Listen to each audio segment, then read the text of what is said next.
Yun mga tropa, paalala lang sa mga Filipino angler sa Canada mga tropa na huwag kayong magdo-double line.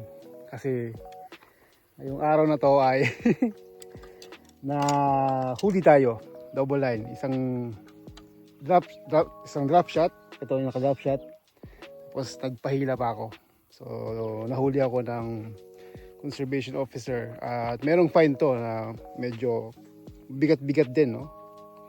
Mabigat-bigat din sa panahon ngayon. At ito nga pala yung aking fine. Ito nyo naman, no? Fine.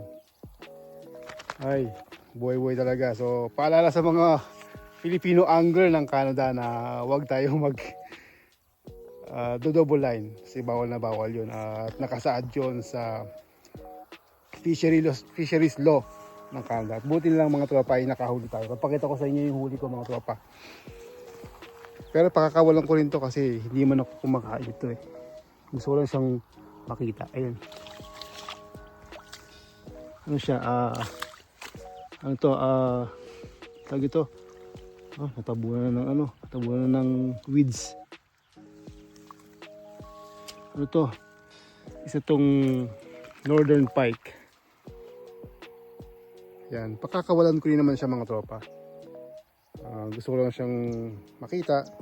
Dito ako nag-fishing. Pauwi na rin tayo at pakakawalan na natin siya mga tropa. Yun nga, paalala ulit mga tropa sa mga Filipino angler na huwag tayo magdo-double fishing kasi malaki rin ang fine. Tapos na 15 at kailangan mong bayaran within 15 days.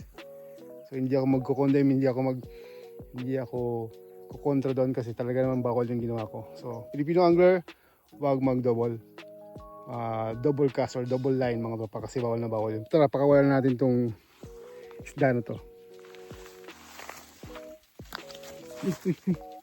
Pakawalan na natin siya mga tropa.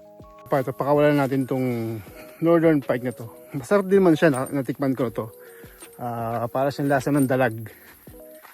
Yung nga lang medyo bony kaya pawawalan na natin. Kawawa naman eh.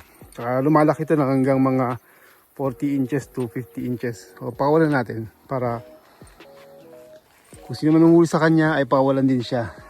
So yan.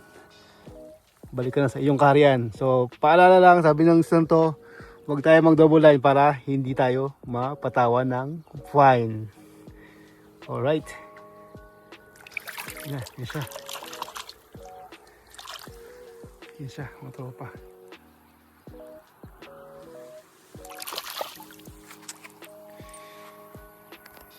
Okay, mga tropa, hanggang sa muling pag-vlog, pinakita ko lang sa inyo kung paano ang mga manghuli ng isda sa Canada. So, ganun lang yun mga tropa. So, hanggang sa muli, ingat ka mga tropa. Sa susunod na vlog na lang.